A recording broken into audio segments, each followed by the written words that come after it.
there are many criticisms I have in the current manosphere and pickup artistry in general, but I wanted to start this debate with what I think they get right. It's totally appropriate to be a men's rights advocate and put unilateral and bilateral pressure on the current American justice system for more fairness in divorce courts, the dividing of assets between men and women.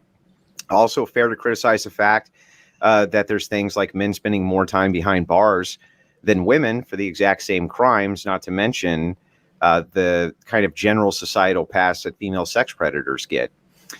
These criticisms, I think, are necessary, and the dangers and pitfalls of them cannot be overstated. Not to mention, risk should be assessed when entering into a marriage with a woman. And I think that assessing that risk is something that the kind of pickup artist community has done fairly well in getting that out in the ethos. I think this is good, and it's helped society shed some light on some of these key issues. And then the second thing that I'll kind of hand over to him and concede at the beginning of the debate is that many young men, due to a variety of factors, suffer from confidence issues due often to environment. This is fairly well understood at this point. I think it's good that there's men willing to act in some kind of maybe mentor position or in a mentor status, perhaps to help these young men gain confidence so they can enter into the reproductive activities as society desperately needs this due to falling global birth rates. So these are kind of the concessions I wanted to make at the outset. But my criticisms begin in earnest the second those two goals are gone. Every happiness index poll I can find, and almost all of them I've ever seen to date, show that married couples are far happier than single people. Evidence published by John Howell and Sean Grover in the Journal of Happiness Studies finds that marriage makes people happier and that they continue to be more satisfied years into the marriage. The longer you're married, the happier you become. Married people make more money, have much better adjusted children. The children have better nourishment, living standards, better education. They're less likely to do drugs, become alcohol dependent. The list of benefits is truly astronomical. Hookup culture in and of itself is regressive to male responsibility. In fact, I would argue that simping currently truly only exists due to males encouraging promiscuous behavior of online females and doing this type of simping in real life for the purposes of sexual gratification. For some, perhaps it's a fetish. For others, it's dopamine from the attention. Indeed, most of the damage to men in society currently comes from the explosion in single motherhood and the lack of core masculinity that results from a generation of women trying to tell a man what makes them men. Women, of course, are absolutely the worst arbiters of what a real man should do, as most of them can't even decide what fucking restaurant they want to eat at for dinner. Hookup culture drastically increases the chances of random sexual encounters that may lead to pregnancy, even if the hookup guru himself is preaching to do all the right things when it comes to contraception. Abstinence is the only true safeguard against pregnancy and STDs, and it's 100% effective 100% of the time. But it's not fun. As a society teaching men who by natural order are inclined to be self-destructive, they take lots of risks. They care far less about consequences and public shaming. And we're not teaching them to mitigate or restrain those urges in this PUA or pickup artistry community. And that leads to disaster. Only men can truly show men how to do this. And it's an adolescent process that begins as soon as the male mind is forming. Teenage boys make mistakes that we would forgive them for. We are not so inclined to forgive a 25 or 30-year-old man for. We expect men in those age demographics to be responsible caretakers of the society in which they live, not act in adolescent fashion, endlessly pursuing self-gratification. And I'm almost done. Thanks for humoring me. Hookup culture only adds to the bad behavior of women by telling them that what men want is a woman who's available, easy, and has low self-esteem. The truth is, intuitively, men reject those kinds of women from being marriage material, thus actually adding to the effect of women all suck, I don't want to get married. They are acting in the vein in which men will allow. Women have no actual power other than what men deem to give them and can't use force to achieve their aims, but rather guile. In other words, men teach women how to act. So if we don't teach men how to act correctly, how do we expect that women are going to act correctly, and this is the end. They are a reflection of us, and brother, men don't like what they see in the mirror anymore. As we go through this debate, I can both logically and scientifically prove my points about this, and my only real aim is to have Alex maybe start using some of his influence to promote marriage a bit, and settling down a bit more and helping us get society back to some sort of form of moral decency. It's a tall order, but I'm going to try. That's my opening, Alex. Good luck. All right, Alex, you got a 5 to 7 minute opening statement as well. I'll go ahead and reset the timer here, and you can start whenever you're ready. Cool. I'll keep it very brief. So let's start off on a lighthearted note. Andrew mentioned about female sex predators. I want to clarify my position. I'm actually on board with female sex predators if they're hot. But if they're ugly, then that's a no-go. Okay, that's just a little joke to get things started. Okay, so there's a few things I want to clarify on what you said.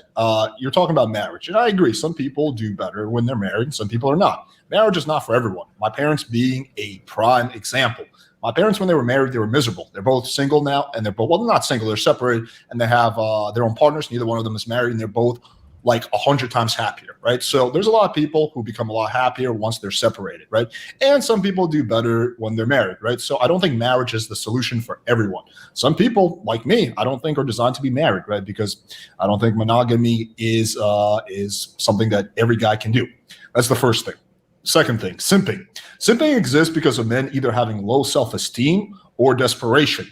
Meaning a guy's like, fuck, I'm such a piece of shit because no girl's attracted to me, so I better start simping and bribing the girl with money, or because they're so desperate because they haven't gotten laid in years, right? That's basically what they resort to. Either way, it's an act of desperation, and what I do directly fights against that, because if I can get men abundance with women, right, then they're going to stop simping, because like, well, why would I need to spend thousands of dollars on a random Instagram girl when I can have a few girls in my area who are interested in me, right? So what I'm doing directly fights against simping, and I have countless testimonials of guys who are like, fuck, dude, I was used to paying for sex, I was used to doing this, and I saw your channel, and now my whole life has changed. So I think I have, plenty of examples to do that. You mentioned abstinence. So you're right in a way that abstinence is the only foolproof way to guarantee that, I guess, you don't get a girl pregnant. Condoms are like 99.9, but they're not 100%. You're right about that. But I feel like that's like saying, well, you should not eat food because there's a small risk you can get food poisoning, so let's avoid eating for the sake of not getting food poisoning, right? You're throwing the baby out with the bathwater. I think life comes down to, mitigating risk, but living also within a certain, risk threshold that you're comfortable with. If you avoid all risk in life, then you're going to be a bubble boy who hides in his own apartment, right? You have to be acceptable of taking certain risk. And look, if someone is extremely risk averse, then that's fine. Don't have sex. But I think a lot of guys are like, okay, well, once I mitigate the risk by using safe sex, using condoms, then I think I'm okay fucking, right? And I think that's a pretty reasonable and prudent course of action, which is what I advocate. And that's basically why my channel exists, for those guys. For the, I would say, I think only 1% of guys are going to be like, yeah, you know what, I'm just going to be abstinent because I'm really worried about getting a chick pregnant. I think most guys are going to be like, you know what, I'm going to take reasonable precautions, and maybe if you want to take a further precaution, make sure the girl's on the pill, right? If you want to go even further, make sure it's your girlfriend so you can trust. I mean, there's different levels of precautions you can take. There's different risk management tools you can utilize. But I think most guys are not going to want to be abstinent, because I would argue that being abstinent is miserable. Especially as a man, you're going to live your life without engaging in something that's very, very, I think, important to being a man, and that's having a good, healthy sex life.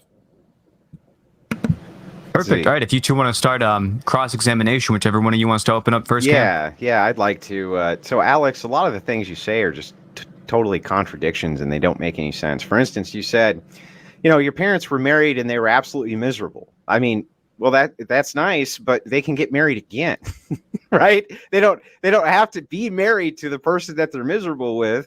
They could get remarried to a person that they're not miserable with and still enjoy all of those happiness index indicators. They don't want to, though. They're happy. Well, but whether they want to or not, it doesn't lead any credence to your argument. You're like, well, marriage isn't for everybody because my parents were miserable. It's like, well, but we have this cool thing called divorce. They get divorced. You can still remarry to a person you're not miserable to. That's not a discounting of marriage. That's just silly. But why does everyone need to get married?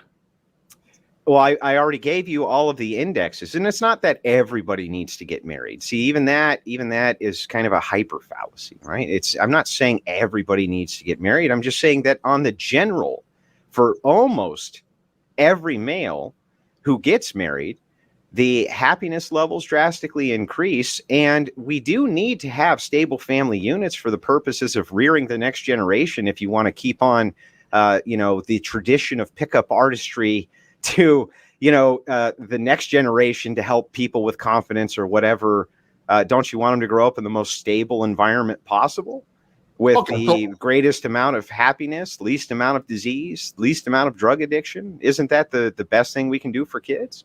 Okay, so let me respond to that. So I haven't seen the data, but I'll just grant you and assume that what you're saying is correct. You seem like a fairly genuine person, so I'm assuming you're not misusing data. So let's just assume that you're right, and happiness index, says that that being if you're married, on average, you're happier. Okay, that's a macro. There's some people for whom marriage is just not right. Some people are not capable of monogamy, me being one of them, right? And for me, hang on, let me finish. Okay. For someone like me and a whole bunch of other guys to commit to a monogamous marriage, and just have to stifle our sexual urges or cheat on our wife is a recipe for disaster. So I think a key part of it is knowing yourself. I never tell people not to get married. If people want to get married, hang on. If people want to get married and they take, but you must be misspeaking. You must be, because you keep on saying there's some men who can't be monogamous. That's bullshit. What do you mean they can't be monogamous? What do you mean you can't? I can't not fuck a chick. What are you talking about? Because they are not sexually satisfied having sex with one woman.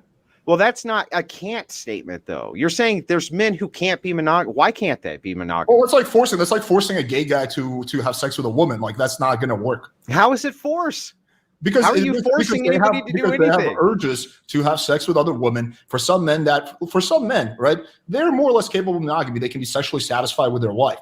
A lot of men can't. A lot of men need to have sexual variety. No, they don't need it. What do you mean need? I don't understand. Like, you made this analogy in your opening. You're like, it's like food poisoning with well, you need to eat or you'll die, but you're not going to die from not banging random skanks, Alex. Like, no man's going to die because they can't ejaculate into a vagina. No, but you will be miserable. Most people will be miserable if you're abstinent.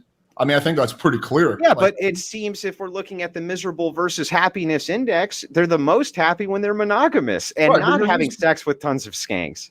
Right, but no one's saying you have to have sex with tons of skanks. I'm arguing against abstinence, right? You can be non-abstinent with your girlfriend. You can be non-abstinent with your wife. It doesn't matter, right? I'm just arguing. So let's not get those two things confused. I'm talking about I think abstinence is going to make a lot of men miserable, right? And that's why and I'm fine diving right into that. But I need you to first recant this statement because it's obviously not true. What statement? Every man can be abstinent. If you say there's men who can't be, that's just absurd, isn't it? Okay, it depends how we define can. If you mean what's the negative connotation? Are they going to die if they don't fuck a lot of? No, they're just going to be miserable, and some of them will commit suicide because they can't have sex with tons of different women. Dude, you keep going back to tons of different women. Abstinence doesn't have to be you can be non-abstinent with one woman. Okay, fair enough. Let's not make a straw man argument. I'm not saying everyone has to have sex with a ton of different women. Okay. I do think men need to have sex. Like, are you arguing against that? You're saying that men are going to be equally happy not having sex? Yeah, well, that's what the data shows. That if you're in a monogamous relationship, your index for all of those metrics that you would consider good are higher. Wait, hang on. How do you argue against that? We're conflating two different things. Let's focus on abstinence, and then we can talk about monogamy versus non-monogamy. So I'm talking about abstinence right now. So are you saying that a man who's going to be abstinent for most of his adult life is going to be as happy as a man who has a normal, happy sex life? Whether that is having sex with one girl or tons of girls. Wait. It depends. Yes, they can be. It depends on what they're doing it for. Like, maybe they're entering into a monastic life.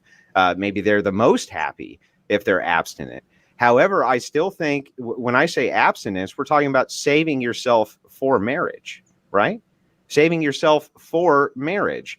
Now, do I think that men will be much happier doing that? Well, of course. They're not going to have children out of wedlock. They're not going to get STDs. They're not going to have any of these plaguing problems that society has. Why wouldn't they want to save themselves for marriage? Because why wouldn't you want to produce a society that was based around the largest quantity of happiness possible for people? Well, hang on. Let's not get the macro confused with the micro, right? you can argue on a macro level, it makes sense for everyone to get married, but that's different than the micro, right? On a macro level, it makes sense for everyone to, I don't know, volunteer, but it doesn't mean I'm going to go volunteer and you're going to go volunteer. Well, right? So you don't want to make prescriptions based on like outliers, I'm not going to change what makes me happy just to do something that's overall better for society. Like if I don't want to get married, I'm not going to be like, oh, well, it's better for society if I get married. So let me just completely squash my own free will and just go do something that I don't want to do, right? That goes against like basically innate human free will. But Alex, it wouldn't be better for society if it wasn't also better for you. You can't have tons of miserable people running around in society and still say that society isn't miserable, right? It is better for you. It is better for the individual to be abstinent until marriage and then enter into a monogamous marriage. The data's all there to show that. You have one study that shows that people who are married on average are happier than people who are not married. That does not prove your point at all. So no. Wait, hang on. You're right. That by itself wouldn't, but we can walk it forward. Do you think that men who get STDs are happier or sadder than men who don't get STDs? Well, pretty much every single STD besides HIV can be treated within like 2 days. So. Oh yeah, genital herpes, genital warts. I mean, you're going to get rid of those in 2 days, Alex? Genital herpes is a glorified skin condition. So no one, if you actually follow the studies on that, it's actually not a big deal. Do you have genital herpes? No, I don't have genital herpes. Okay, good. Well, I mean, the thing is, do you want it? Like, do you want it because it's just a skin condition and no big deal? It is a skin condition. Well, so it's no big deal, right? So you wouldn't mind getting it? It's like no problem for you or what? That's just absurd. Well, I'm not going to go out of my way to get it, but if I got it, I wouldn't really care. But the point is, what do you mean you wouldn't care? No, I wouldn't, because so you would raw dog a chick who had genital herpes and just like you wouldn't care? Well, I would be more worried about getting her pregnant. That's a more realistic concern, which can be heavily mitigated through getting a vasectomy. If you're really worried about it, get a vasectomy, or just use condoms. There's common sense solutions to this. Yeah, but if you get a vasectomy, then the man you are at 19 is not going to be the man that you are at 30. And you realize that reversing a vasectomy is not easy. It's very expensive. And it doesn't work nearly as much as the vasectomy itself does. It's hard to reverse a vasectomy. It's not as nearly as easy as when they snip it. So, then moving into the common sense solutions, science. That's the good thing about science. We've solved a lot of these problems. You can freeze your sperm, and you have your sperm just in a small case that your vasectomy can be reversed. Or if you want to take expensive, Alex. Okay. I mean, yeah. Like I think. Well, you want to go through this mass expense so that you can hump random skanks? It's just insane. So you keep using the word random skanks, and that's a straw man argument, because I'm not saying you have to hump random skanks. You can just have sex with your girlfriend, right? It's up to you who you want to have sex with. In a monogamous relationship? I'm not, if you want, but I'm not going to shame men for wanting to do something different than what I want to do sexually, right? That's the thing. Like, I respect your right to be married. That's your choice you made, and if you're happy with it, that's cool. But I don't see the point of shaming men who don't want to make the same choices as you. Especially I think that there is a point. All the cases we have of marriages leading to men getting annihilated and destroyed. Alex, there's a huge point here. You just got done telling me live on this broadcast, well, genital herpes is no big deal. It's just a skin. Hang on. It's just a skin condition, right? Yeah. So it's like, imagine the fucking message that sends if there was like a 17 or 19 or even 21, 23-year-old, very limited self-control. They're like, no big deal. We can help these disease-riddled women. And if you get it, the cure 2 days, no big. I mean, you just downplayed the entire thing other than HIV, right? Everything else, HIV is very serious. Getting a girl pregnant is very serious. Herpes, not that serious. Everything else can be cured very easily. But I'm not saying you should have sex without protection. I personally wear protection all the time. I think you should, because you can get a girl pregnant, which in my opinion is the most significant risk you face as a man, right? But the solution to that is to wear condoms. It's pretty easy and straightforward. Condoms aren't effective against things like, they are, but not to a large degree against like genital warts and genital herpes. Those are things that, and by the way, condoms break often. We know this. You've had sex with lots of women. You telling me you never had a condom break? Come on, lie to me, right? No, tell me you never had a condom break. No, I've had condom breaks. Right. But that's what the morning after pill is for. Yeah, but that's the morning after pill is not going to protect your junk from genital warts, Alex. Okay, if you're that, so this comes into what I was saying earlier. Your how much risk tolerance you're willing to take. So if you are really uncomfortable taking any kind of risk when it comes to sexual health, and before you start having sex with a girl, this is something that some people do. Go to a clinic with her. You guys both get tested, and then you know that neither one of you has STDs. Like, it just comes down to your risk tolerance. Like, some people, like, look, dude, me, I don't drive at 2 a.m. on New Year's, right? Because I'm not comfortable with the high risk of getting hit by a drunk driver. But I drive pretty much any other time. Now, I realize that every time I get out of my house, I get in my car, I have a theoretical risk that is much more risky than having sex, of dying from a car crash, right? This is such bullshit because you pretend like taking that risk. And that's but the effects aren't just yours. The effects aren't just yours, Alex. So you're like, oh, okay. If you want to have sex with a chick who has genital herpes, no big deal, right? That's the risk. That's the risk you're willing to take. No one's saying that, dude. But what about the outlying problem of the fact that sometimes these things lie dormant in people for years and years and years? They don't even know that they have them. They're spreading them through the entire community. Nobody has any idea about it for a long time. Genital warts, genital herpes can lie dormant. HIV can lie dormant for many, many years. You don't even know all these things can be tested for. All these things can be tested for. Go to a clinic. They can be tested for. And if you don't have X rates or test fails or any number of different things, you can still be spreading these diseases inside your own local communities. Now it affects everybody. It's not just your risk assessment. What about my risk assessment? Well, you're not fucking me, dude. So I don't understand why. If you're not comfortable taking risks, then don't have sex with girls. That's your choice. It's not as simple as that, Alex. There could be all kinds of situations. What if you had, like, let's say, a wife who had an infidelity issue? She brings the disease home to you. The pickup artist is the guy who's banging her, right? No moral man's going to bang a person's wife, right? The problem is your wife. It's not the pickup artist. It's your wife, but it becomes your problem when she brings the disease home from the pickup artist. And by the way, what do you think a moral man fucks another man's wife? That's a whole different topic. We can get into it. But no, it's all part of the same topic. Do I think a moral man? It comes down to your own ethics and morals. I have fucked other dudes' wives. Yeah, so I've done it. Am I like super fucking gun-ho and happy about it? Probably not. Am I still going to do it? Like, is it something I do nowadays? Probably not, right? But yeah, I fucked other dudes' wives. Well, why wouldn't you do it now? Because I have a girlfriend now? Yeah, but if you didn't have a girlfriend, would you still fuck other men's wives? Yeah, probably. I don't know. And you think that that's okay and justified? Dude, I think the fault lies with the wife, not with the guy that's fucking her. Well, what about temptation? I do think we should focus on one topic, but we can cover this. She made a decision. I don't want to make it personal. So let's just say your buddy Jeff's wife. She made a decision to go out and cheat. She was going to have sex with anyone anyway, right? I don't feel guilty being the guy that she has sex with because I'm not the one who caused her to cheat. The fault is with her. Now, there are things that are like hardcore against my ethics. Like, I would never hook up with any of my friends' girlfriends or my friends' wives. Why? Who cares? It's their fault. No, because I have loyalty. But it's their fault. It's their fault, Alex. I have loyalty to my friends, but I don't have loyalty to a random guy who I've never met. Well, why not? I mean, why would I be loyal to some random person I don't even know? Because these aren't ethics that you're talking about. They're just preferences. They don't even make any sense. You're like, look, man, it wouldn't be right for me to fuck my friend's wife, but just fucking some guy who I don't even know. Yeah, we could fuck his wife. That's just because fine. I'm loyal to my friends. I'm not loyal to every single person. Well, right. So again, the problem is not fucking the wife. You would still fuck your friend's wife as long as he wasn't your friend anymore. Well, then he wouldn't be my friend's wife, right? Well, right. So as long as your friend's wife, as long as your friend, so your friend's like didn't pay you back the $10 he owed you, right?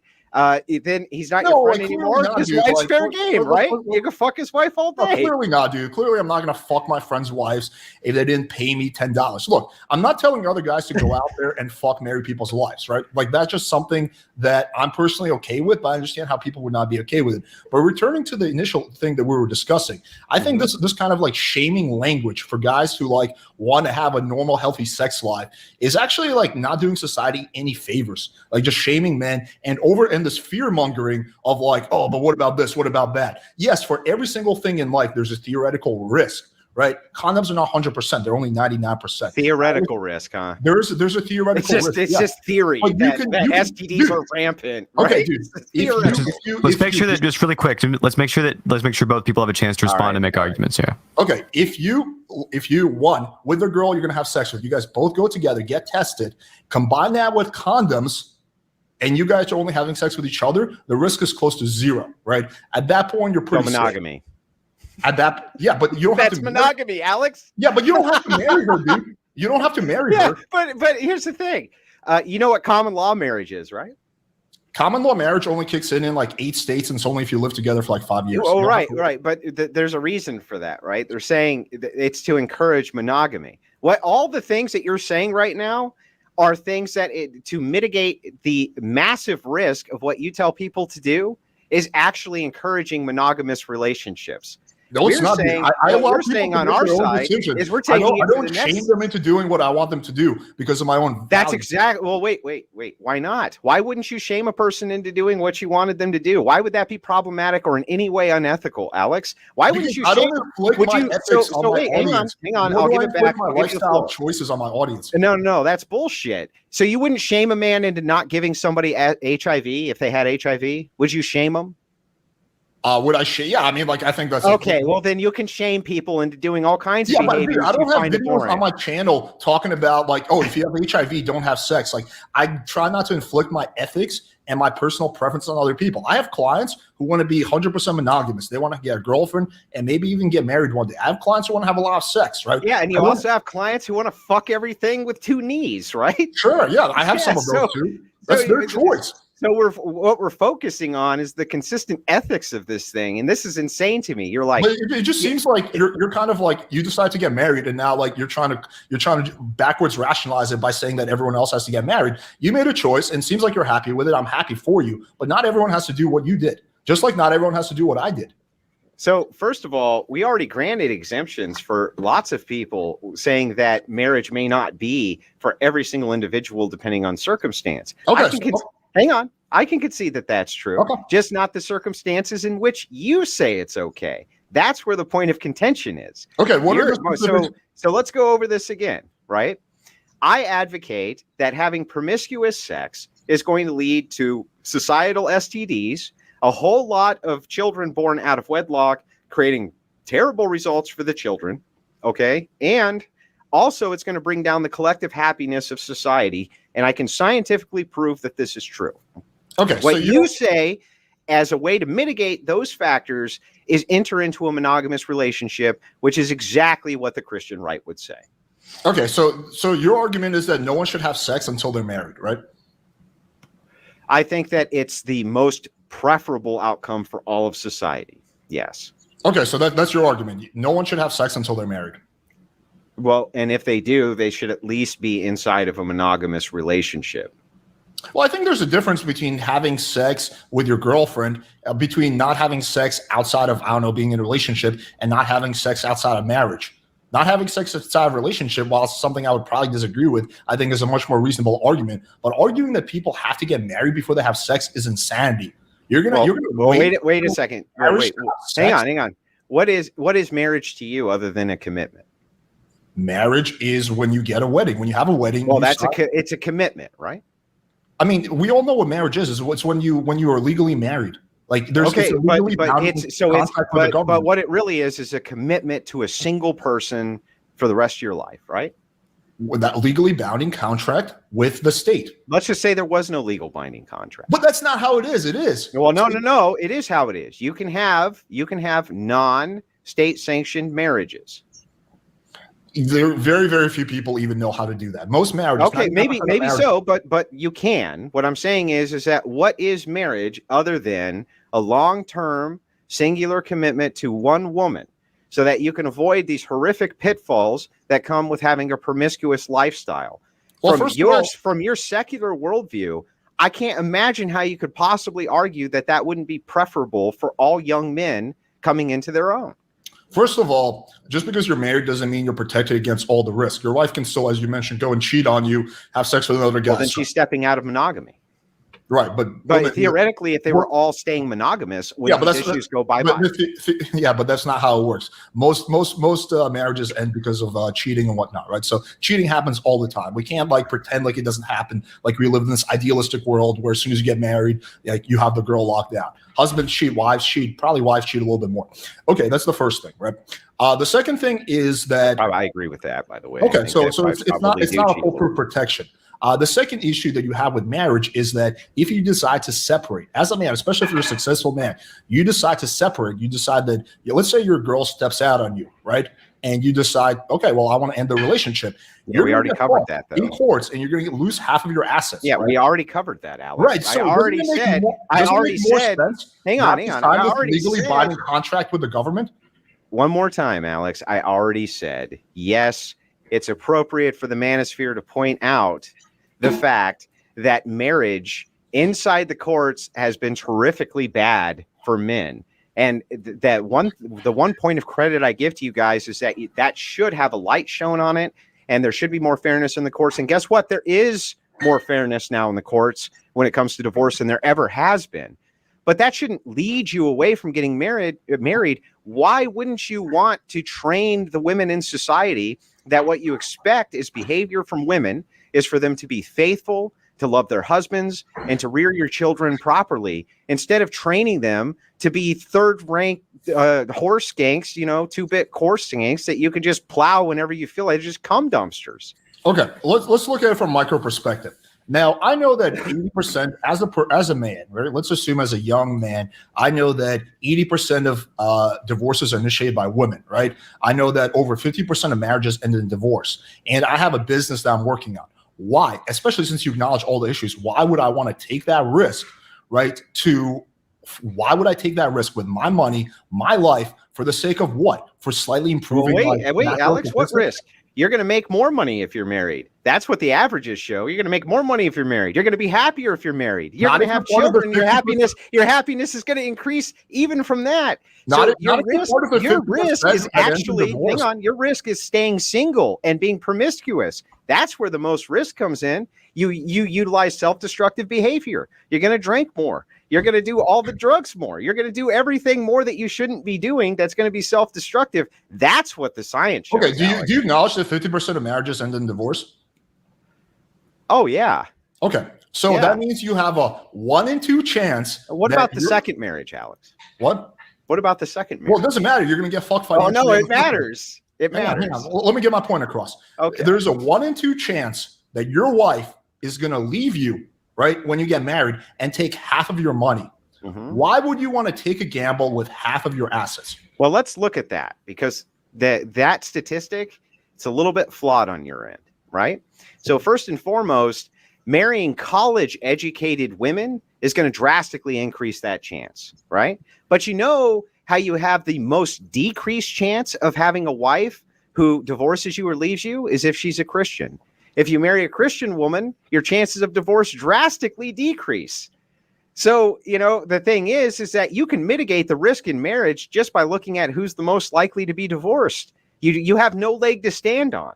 You can just go for those types of women, and you're going to end up in more than likely a successful marriage. What if you're Jewish or Muslim? What are you supposed to do?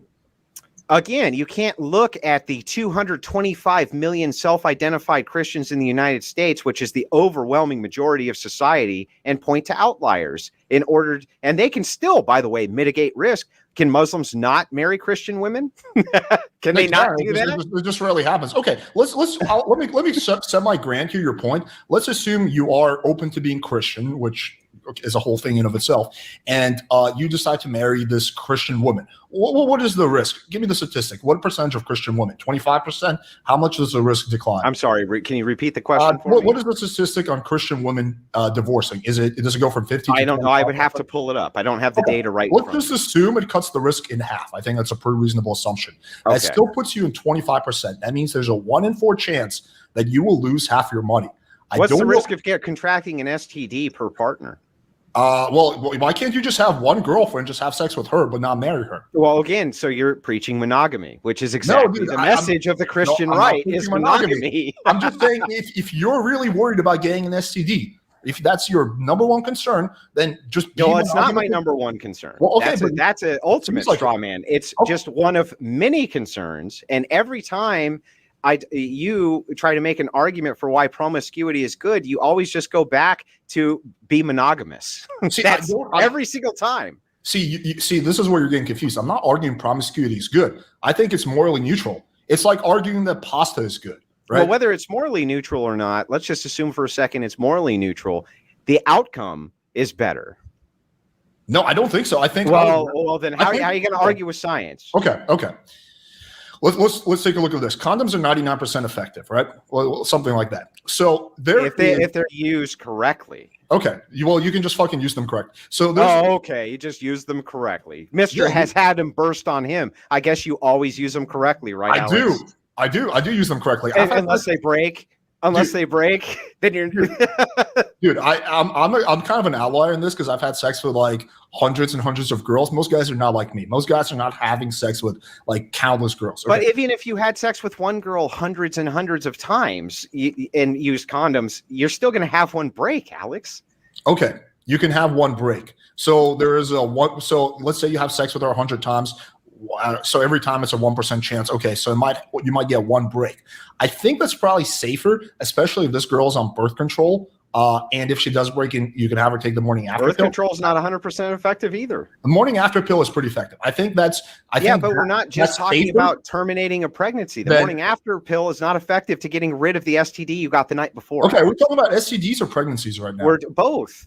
They're all intertwined. Okay, well, you can't be like, well, let's just look at STDs and then you bring up the morning after pill. What does that have to do with STDs? Okay, let me explain to you how you can do this, right?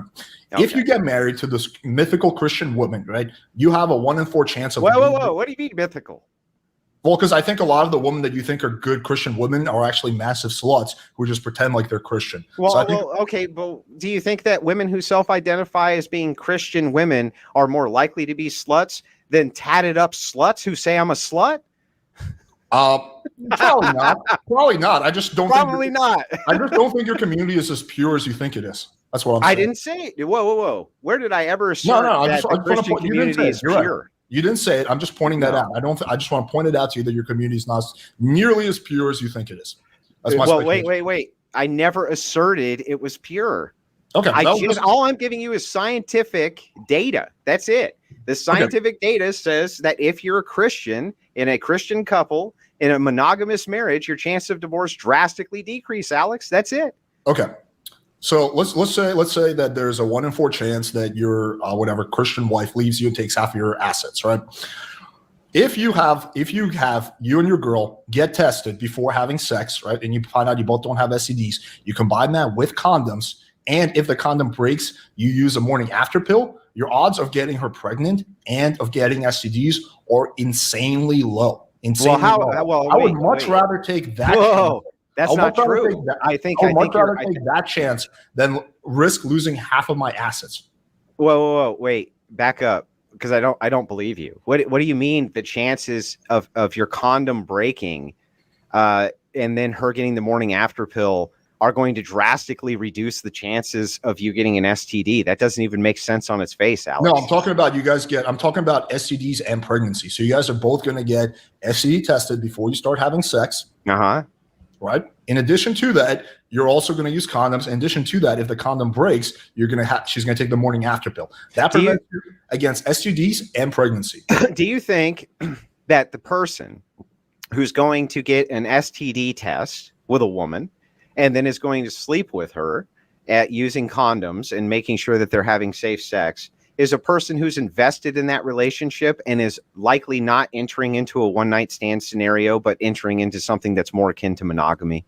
Maybe not, but they don't have to get married and risk. I mean, what do you think? Just like your logic tells you, do you think that a woman's going to go through all of that because she doesn't want a monogamous relationship with you? I think generally you would be correct, but I think a lot of there are some women who are also like really. I've had women who are like really paranoid about the STD thing, so they ask to see like recent test results. Yeah, they're outliers, though, Alex. What I'm saying to you is that, like, okay, fine, we can grant it for outliers, but all of these roads are still leading towards monogamy. Right, but They're why all do you, still leading towards but why monogamy. do you need to get married and risk half of your assets? Well, it's not that you're risking half of your. What if you marry a chick who's 10 times richer than you? Are you risking Now you're half of talking your about assets outliers, then? bro. Now you're talking about outliers. That never, almost never happens. Well, wait. You asked me specifically. You're like, what about the risk of getting married, right? The risk of getting married is far outweighed for all the pros that No, it's come not. with marriage, and this is scientifically proven. But not only that, not only are there tons and tons of pros, but the courts are far more fair now than they have been in years past. When you're dividing up assets, it's far easier to do now than it's ever been. And by the way, you're also leaving out this great word, prenuptial agreement. Remember that word? Most people who get married, they don't start with shit. They don't have anything. You can get a prenuptial agreement going into a marriage. They are enforceable. Almost all of them are always enforced. So why can't you get a prenup going into the marriage? You think that men are just too stupid to do that, or? Some men, yeah. Well, I think a lot of men are don't get prenups. Yeah, I agree with you that if you are going to get married, you 100% should get a prenup. But just like if you're going to have sex, you should wear a condom properly, right? But if we're acknowledging the fact that people don't always wear condoms properly, then I think we can acknowledge the fact that also most guys decide not to get prenup for whatever reason, right? It's nice. Well, what do you mean, whatever reason? Like they're scared to ask the girl. I don't know why they don't do it. Like the girl probably wants to have some sense of security and wants to make sure that inside the prenup, there's something in there like if you get caught with your pants around your ankles getting a blowjob from the neighbor, I get everything, and he doesn't want to agree to it. Why, as a man, would you want to agree to that anyway? Well, because you're making a commitment that's outside of you to another human being, and you also have the other thing, Alex, which is children. And remember that we need those in society, or we're all going to fucking die out. Don't you think we need those? And don't you want them raised in the best society possible? So I will partially concede on one thing. I think that if you are going to have children, then getting married is probably the way to go. If that's true, Alex, then don't you think that we need to have children in order for society to maintain itself? We have to. Our birth rate's falling drastically. We're not even at replacement levels. So if that's true, and society has to replace itself, shouldn't you push people towards marriage, knowing that we can replace society then with other human beings, and they're going to get the best outcome? Can I make a political analogy referencing COVID? Cool. Don't reference lockdowns. Okay, referencing lockdowns. Okay, so that's like saying it's similar to making the argument, well, we have this virus that's going around and killing people, so we should all do our part and stay home, right? You're using the macro to argue for the micro. It's the same thing here. Yes, you're partially right that hang on. You're partially right that we need to that it will be beneficial for American society if people are having kids, right? But that doesn't mean I'm going to do something I don't want to do, which is have kids, just so I can slightly bump up the macro statistic. Like I'm not going to do something that I don't want to do, like stay home or like fucking have kids if I don't want to, right? Just because it was slightly very insignificant. Nobody says that you have to. What I'm asking instead is that if you do indeed believe that the best outcomes for children are going to be from a married home, which you've conceded you do, then shouldn't you press your platform to have men push more towards that rather than have them push towards having massively promiscuous relationships? Because you and I both know that the preference between 18 and 25 can drastically change by the time you're in your late 30s and 40s. Sure. You don't want to wreck your whole fucking life and not have the opportunity to go on and bear children, have your name go on, things like this, by contracting STDs or having out of wedlock kids, things like this. It shows very poor restraint in men. And that seems to me like what you're pushing is poor restraint. Have poor restraint and no punishment for it. But there is a punishment for it. There's a societal punishment for that. Let me respond to that. I agree with you that what you desire can change when you're in your 20s to 30s, right? I don't press. I think this is the confusion. You think I'm pressing like my audience or pushing the idea that Alex, you had a fucking dude in a ball gag and a fucking you had a simp in a ball gag on your show last night. Can I finish my point, please? Give Alex just a second. All right. I'm sorry. I'm sorry. Okay, let me finish my point. So I'll quickly respond to the ball and gag thing. Okay, dude, that was pure fucking entertainment, right? I didn't bring that a guy on to like give wisdom. Okay, that guy wanted to bait me, and it was really funny. So that was pure entertainment. So let's not make it seem like that's what my channel is about. Okay, so the initial point that I was going to make is that I think the confusion that exists is that like I'm pushing an agenda on my audience. I think you do that, which is fine. I'm not faulting you for it. I don't do that. I don't push my members to have lots of casual sex. I don't push them to get married. I don't push them to get a girlfriend. I say, listen, I'm going to give you guys the tools to have the kind of sex and dating life that you want, and it's up to you to decide what you want to do with that. Now, some men decide to have a lot of casual sex. Some men decide to get a girlfriend. Some men even decide to get married, right? That's okay. I'm okay with people making their own decisions, but the same decision is not going to be right for everyone. Some people do much better, staying single. Some people do better getting married, right? You're pointing out this macro statistic that on average, suggests that people who are married are happier. That could be due to a whole bunch of other things. Is that correlation or causation? I would argue it's probably correlation because if you're married, every statistic's a correlation. Because if you're married, you probably have kids, and kids make people on average happier. Yeah, but everything's a correlation. Alex. Can I finish the statement without being interrupted? Another thing is that maybe when you're married, you have a more stable like financial situation, right? Because the kind of person that gets married is probably more financially responsible. There could be any number of correlation things. So I don't know if this is a causation or correlation. I would argue it's a correlation. But either way, right? I don't think marriage is the right choice for everyone. I think some people it's the wrong decision, and pushing those people to get married is like pushing a gay guy to be straight. We all know how that's going to end. It's going to end well, and we can dive into the statistics on that too. Wait, on the gay guy? Yeah, on the gay guy, which is again just sexual preference, and it can be changed. And there have been a multitude of people. You think that's a good idea for gay guys to pretend to be straight and marry girls? I don't think that there's a pretension. The pretension is from you saying that they can't help sexual desire. That's foolish and stupid on its face. Well, when you wake up in the morning, do you think, am I going to have sex with my wife, or am I going to have sex with a man?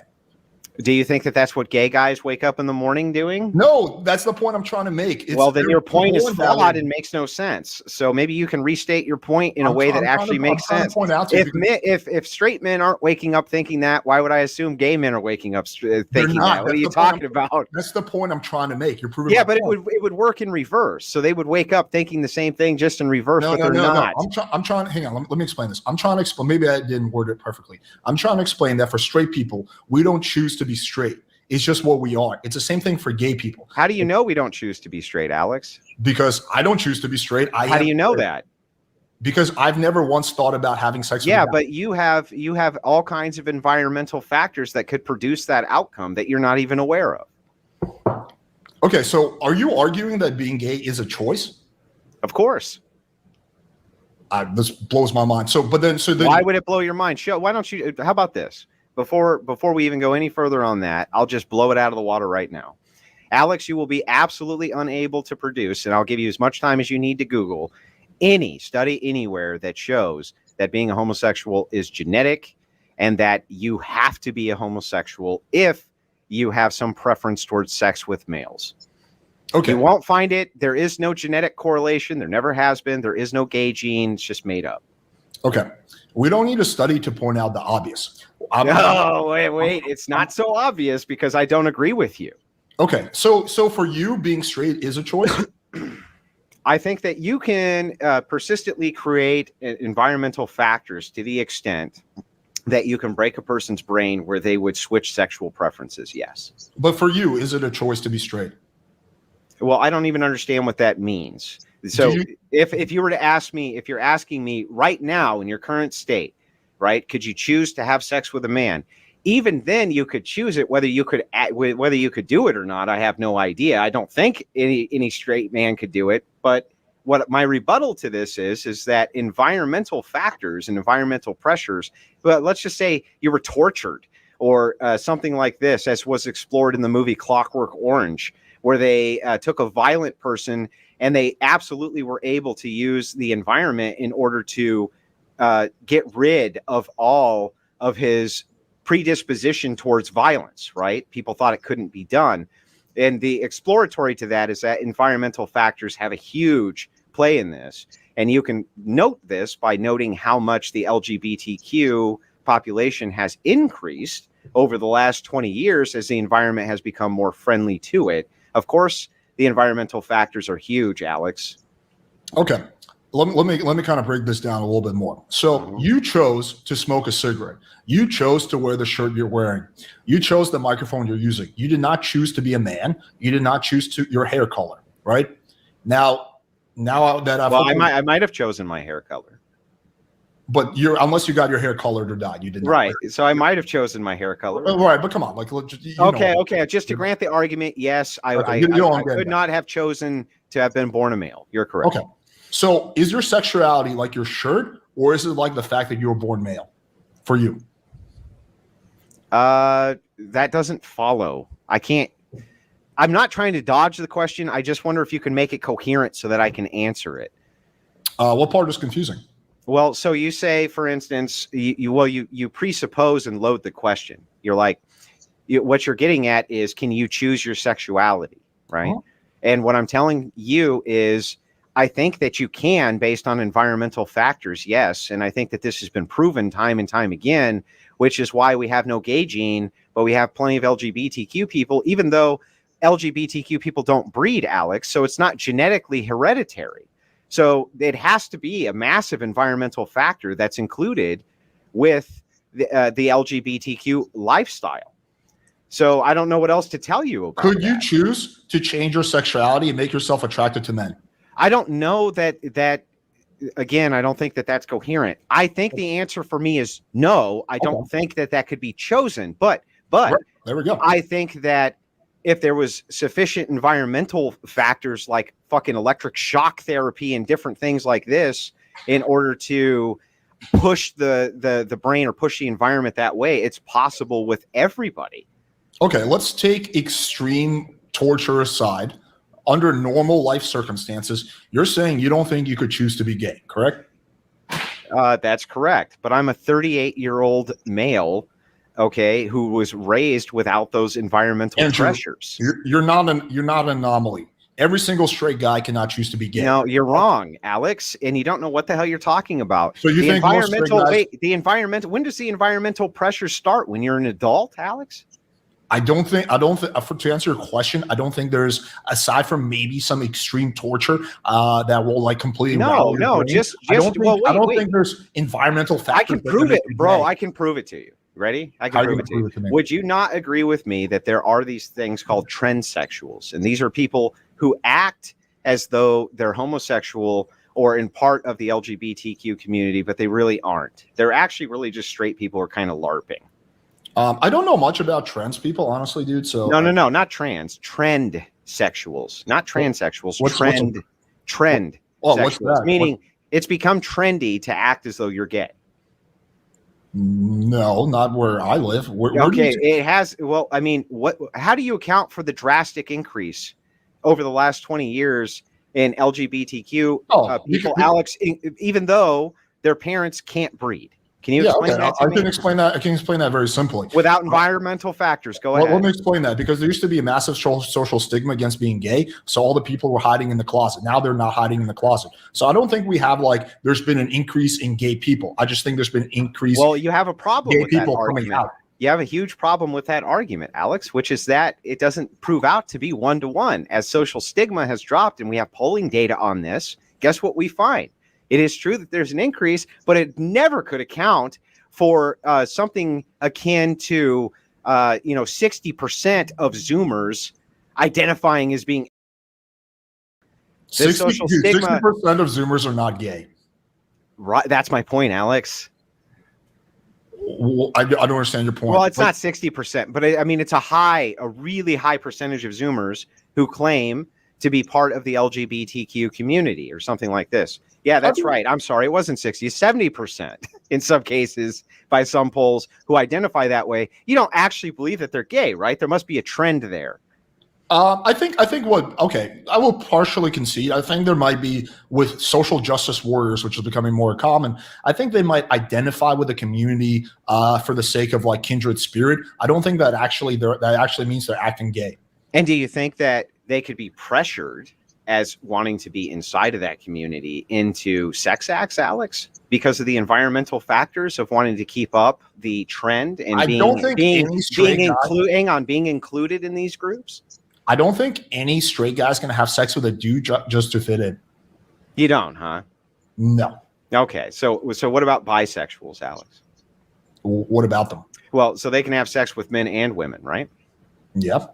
Okay, so why is it that that you would think that a man who was under these extreme environmental pressures in order to be included in the in-group, men who will do all kinds of crazy ass shit, they'll go streaking down a football field, they'll do all kinds of insane stuff in order to be included in the in-group. Why do you think they couldn't be socially pressured into sexual activity with homosexuals, Alex? I'm really confused by this point.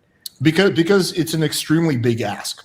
I think to have a straight guy do something that disgusts them. I'm assuming for you, the idea of having sex with a man is disgusting, right?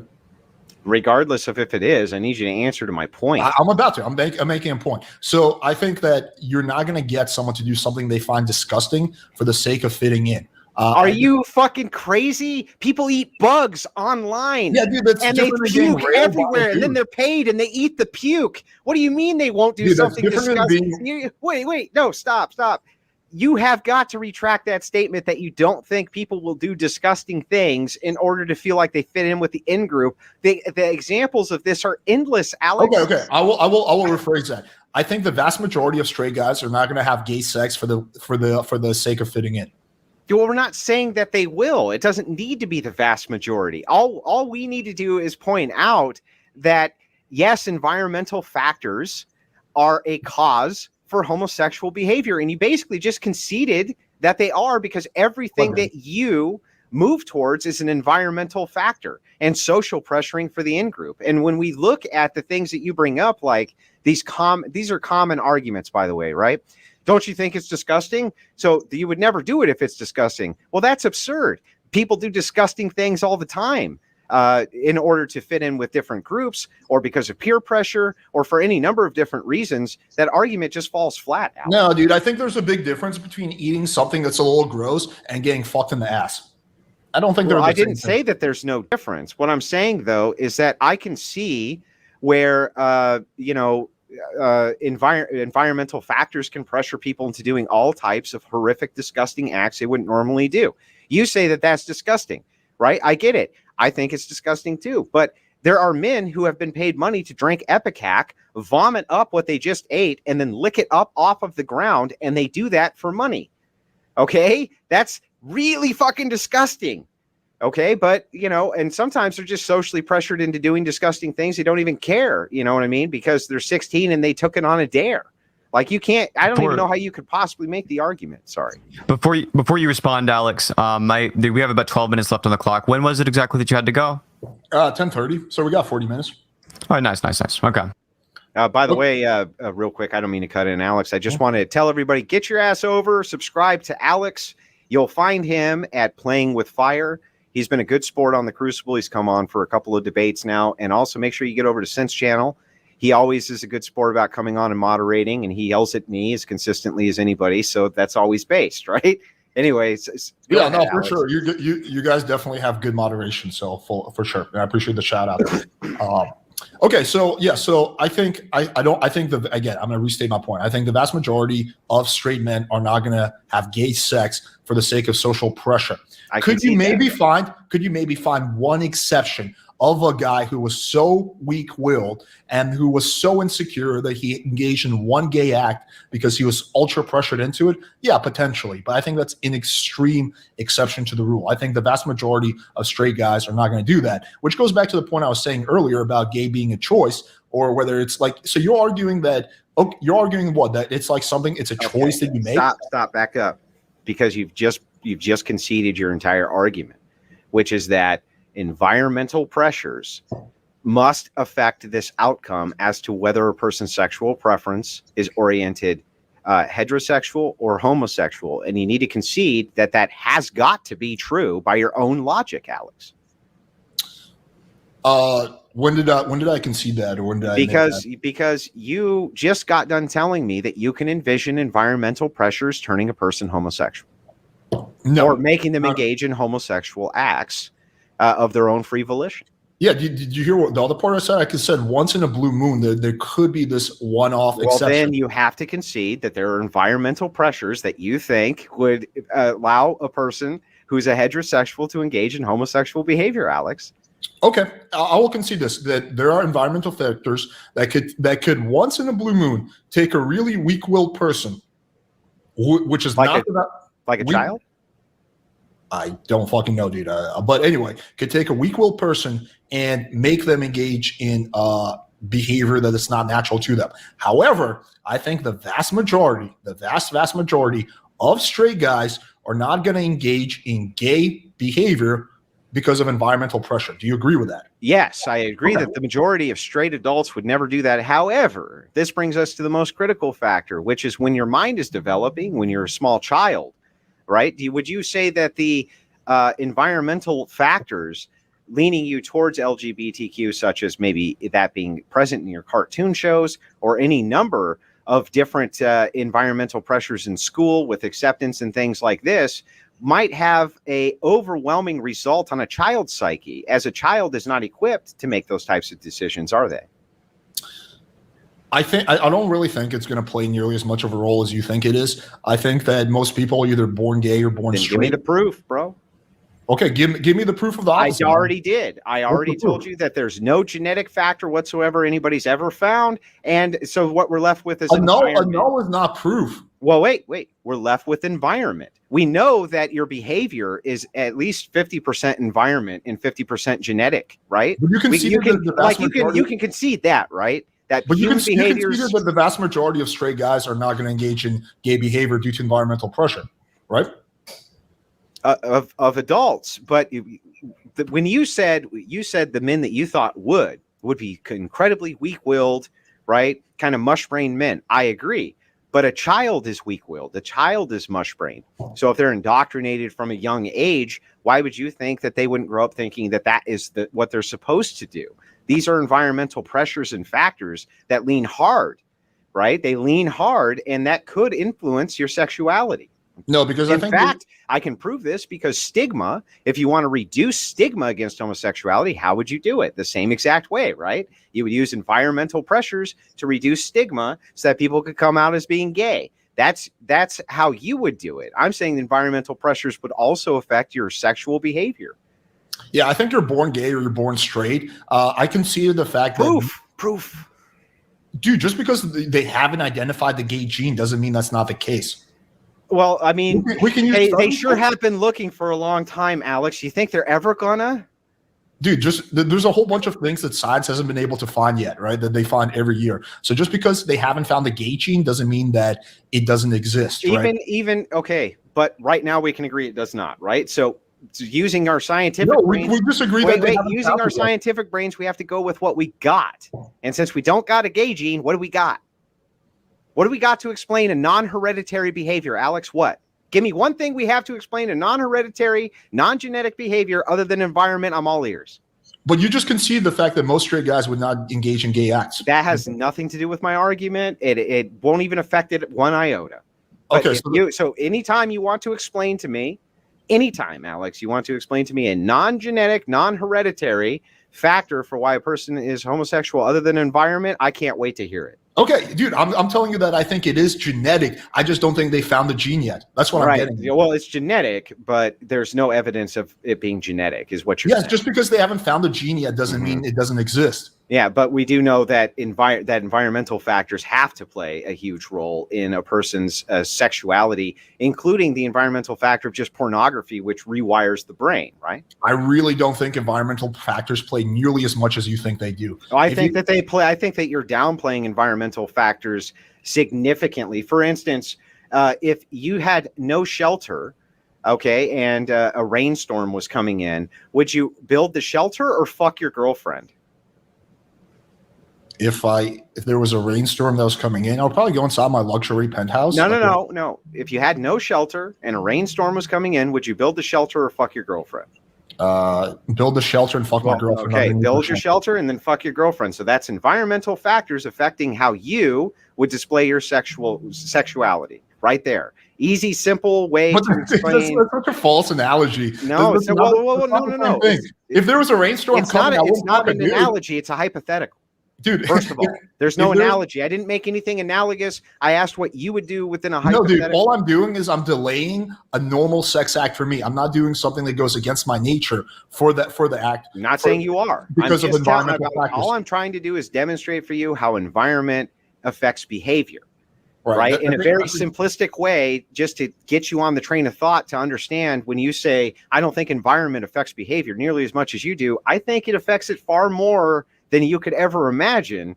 And especially the things that you grew up watching on the television, listening to on the radio, and the various things that you were exposed to via different media formed the very person you are today. They were critical. Those environmental factors were critical into the person you are today. So I don't know how you could possibly downplay that while at the same time saying there's nothing genetically I can point to. Well, I'm not a fucking gay researcher, but let's go back to what you were saying earlier. You said that you believe most adults will not engage in homosexual behavior if they're straight, right? Due to irregardless of the social pressure, correct? Well, irregardless isn't a word, but regardless of social pressure, yes.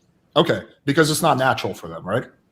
No, that would be a naturalistic fallacy. I think that the reason that they wouldn't do it is their innate preference, which essentially has been ingrained in them over X amount of time. And that if you could rewind the clock and you could sufficiently produce environmental factors to a mind that's not formed or something like this, that preference may very well change. I don't know. We haven't exactly mangled that in studies, but it does logically follow. Otherwise, the behavior can't be well explained.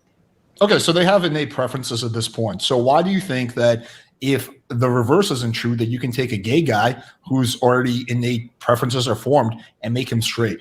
Because take a straight guy and make him gay. I can tell you the difference. Don't you agree with me, or wouldn't you agree with me, that let's say you had a straight male who wanted to become gay for whatever reason? They wanted to. That was their choice. They're like, it's not my preference. I don't like having the heterosexual sex or the homosexual sex, but I just want to be gay. If they had the driving force to do that thing, don't you think that they would be far more likely to achieve it and somehow gain some comfort from it or something with it than if it was forced upon them? When you're talking about a homosexual who moves over to being a heterosexual, they're using innate choice. They're saying, I no longer want this lifestyle anymore. So, of course, their chances significantly increase, Alex. No, you can't change your sexual preferences, especially not as an adult. Of course you can. You can change your sexual preference right now. You can never have sex again, right, Alex? That's not changing my sexual preference. Yes, that would be changing your sexual preference. No. That's just changing my actions. My sexual preference is still wait, woman. if you were gay and you never had sex with a man, how would anybody know you were gay, Alex? Okay, but you're okay. Fine. No one is gonna know you're gay, but you're gonna be fucking miserable fucking your wife. Well, I mean, you don't know any of these things as being factual. What I'm telling you is that you are changing. Just by you not having sex ever again, you're changing your sexual preferences. No, you're not. You're just changing your actions. No, well, that is your sexual preference. I like pizza. I don't eat pizza because it's not healthy. Okay, hang on, Alex. Hang on. Can I get a point across, please? That doesn't mean I changed my preference. I wish you would. For food.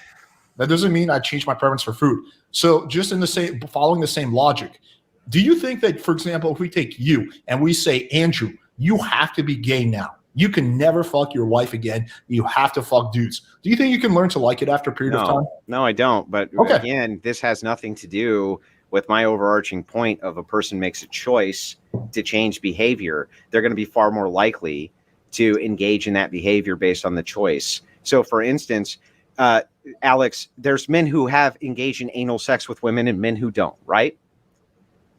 Mm-hmm. Would you say that if you refuse to engage in anal sex with a woman, you decide one day you no longer want to do it, that you've changed your sexual preferences? If you decide that it no longer turns you on, yeah, I just don't think. So you can change your sexual preferences. I don't think do it all the time. Hang on, tens of thousands of people do it all the time, Alex. No, dude, those guys that decide because their girlfriend doesn't want to have anal, that doesn't remove their sexual preferences for anal. No. I didn't say that their girlfriend decided. Who did I say decided? They decided. So Okay. they are changing their sexual preference, right? I don't think you can just choose to become. Why less don't you gay. think men do it all the time? No, You've they done don't, it. dude. Because you can't take a straight guy and make him gay. In the same logic, you can't take a gay guy and make him straight. That's Like, bullshit. You're just do you not see the making double standard you're here? making stuff up. You have no No, I'm not. substantiation for any of this. You're just repeating talking points. No, dude, you're the evidence. You said that you don't think you could choose to be gay. That's bro. In the same token, I'm with you. I can't choose to be gay either. You're not listening. You're not. Gay listening guys to can't me. choose to be straight. No, you're not. You're not listening to me. Okay. What I'm saying is that could you envision a straight man making a choice that they wanted to be gay? They decided one day they wanted to do that based on social pressures. Can I see a straight man choosing to be gay? Yeah, based on social pressures. No. Okay, so if I showed you several men who are straight who said that the only reason they moved into that lifestyle was due to something like, oh, I don't know, let's say molestation or something like this, trauma-based things that happened when they were children, you wouldn't say that those massive environmental factors influenced their sexual preferences, Alex? Because No, that sounds to me to be completely absurd on its face. No, just so I think those were gay guys who were just finding excuses to backwards rationalize their gayness. At 10, they were gay, and they were just backwards rationalizing their molestation. You can be gay at any age, bro. What? So now children have sexuality too, Alex? Yeah, I think you can be a gay. At what age do they start their sexuality? At 9, 8, 7? What age? When they're toddlers? When? I think yeah, like when you start getting sexual urges at that point. Like a lot of gay people knew they were gay from a very young age. Well, wait, when you start getting sexual urges, that's an indicative of puberty. That's not any age. First of all, that's not even true. A lot of people get sexual urges way before puberty. What are they? What do you mean? What are they? Well, I don't understand. Why would you have sexual urges before you had the inclination to have sexual urges? Puberty is what brings that on. No, that happens before puberty for a whole bunch of people. They start humping shit. Like, yeah, that can happen at any. So they're replicating behavior, right? Generally, that they've seen. It doesn't necessarily have to be that. I think like kids start getting all kinds of sexual urges. Even me, I can remember when I was like 8 or 9, I was like curious about porn and shit like that. So that can happen at any age. I just want to be clear that you think that men who have come out and said that the reason that I'm a homosexual currently is due to sexual trauma that happened to me when I was a young man, and I'm trying to change that factor. You think that they were actually secretly homosexuals who are just in a backwards way trying to justify their molestation. Well, I don't think molestation is ever warranted. So I'm not trying to like minimize the fact that they got molested. But yeah, I do think those people were, like I don't think the molestation made them gay. I think they were already gay. That would be my speculation. Just to make sure that I got this right, and then I'll just move on from the point because there's no point in even hammering it home. You're just objectively wrong. But I would like you to reiterate so that I understand, and I'm not paraphrasing this, and I'm not taking you out of context. 9-year-old gets sexually molested by a male priest, let's say. Okay, he engages in homosexual acts. After that, okay, he comes out and he says the reason that I was engaged in so much of this is due to psychological trauma that's been well documented for the last 20 years. Your position is that he actually was always gay and that the trauma had nothing to do with it. I think generally speaking, yes. I think that because there's a whole bunch of people who were molested who did not become gay. That's a brutal bullet to bite, but I will say it's logically consistent. Can I get a point across without being interrupted, please? Sorry. Okay, so I think there's a whole bunch of cases of people who got molested by priests or whoever who did not become gay. So I don't think there's any kind of evidence to support that being molested or having childhood trauma makes you gay. I don't think being gay is a choice. I think you're born gay or you're born straight. And I think that you kind of partially agree with me because you're saying you personally can't choose to be gay, right? So how could a gay person your age choose to be straight? It just makes no sense. Well, you're misinterpreting one, what I'm saying, and two, you're actually strawmanning it. But I don't really even need to go further than that. If that's indeed your position, that it's just there's just a correlatory. Just so happened that they were born gay and were also molested by gay men, even though they themselves are saying that the psychological trauma led to it. I don't know what else to say. You're biting an unimaginable bullet from my perspective, but I'll just let you bite it. I'm not gonna. Not really, dude. Like, I'm not really gonna say anything to it. The vast majority of people who are not like religious and biased believe that being gay is not a choice. So my position is not an uncommon position. It's actually a very common position. Yeah, but your position within that hypothetical leads to a massive inconsistency, as you're going to find out as you examine that thought. What is that inconsistency? Well, because you're dismissing psychological trauma as having anything to do with sexual preference. That's been proven wrong a million times. For instance, women who have promiscuous mothers are more likely to be promiscuous. There's so much evidence as to the environmental factors for sexual behavior. It's absolutely stunning and unimaginable. And for you to say with a straight face that you think that sexual molestation has nothing to do with later in life sexual preferences is so fucking absurd. I can't even believe you said it. Okay, I want to clarify that. I'm not saying that it has nothing to do with your sexual behavior. I think that. Oh, hang on. I can already tell you're getting antsy. Okay. I'm not saying that, for example, a woman who has like a promiscuous mother or maybe has like whatever creepy uncle might not engage in riskier sexual behavior. No, I think that's definitely true. I just don't think that you're going to take someone who is straight and make them gay because they got molested. Because there's plenty of people who got molested who did not become gay, right? Which leads you to think that there's probably something else going on. Because if that was the case, then every single man who got molested by a priest would be gay. But that's not the case. It's not even the majority of them, right? It's a small percentage. Well, how many is it, Alex? How many is it? I don't know the exact data. Well, then why would you make the statement that it's a small minority? Like, you don't even know, bro. Like, how would you even know? 5 seconds ago, you had dismissed all environmental factors as having anything to do with sexual preference. Now that you had to bite a major bullet, you're saying, yes, there are environmental factors that do. And the whole thing is topsy-turvy. And that's not true. You need to examine these positions, man. They're bad. No, hang on. That's not true. That's not true. I said like 20 minutes ago that I think that theoretically it is possible to have one-off cases where the social pressure is the thing that pushes, I don't know, a kid who's like unsure about his sexuality to be gay. I acknowledged that earlier, 20 minutes ago. So I'm not dismissing all environmental factors. I'm just saying we're talking about averages and majority. I'm just saying the majority of straight people aren't going to be gay due to environmental factors, just like I think the majority of gay people aren't going to be straight due to environmental factors. Could you find an exception to this rule? Yeah, I'm sure you can. That doesn't make it true. All right, I want you to be able to get a chance to respond here, but it's 10:10, which I know means Alex has got not much time left. I want you to have your closing statement so we can get absolutely to the I was going to suggest. Yeah, absolutely. Alex can get on to whatever he needs to get on to. And can I just clarify one thing real quick? Sure. Yeah, so I think in the audience, I see a lot of people speculating that like I got molested and I'm trying to come up with excuses. For the record, I've never been molested. I've never had any kind of trauma in my life. I had a really good childhood, so I'm arguing purely from intellectual place. There's no kind of personal vested interest at all. Well, I don't endorse any of those comments, and I'm not. I never said anything about. No, you're good.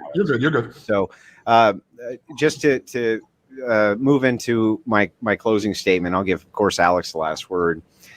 As I've proven and demonstrated over and over tonight, Alex's ideology is completely inconsistent.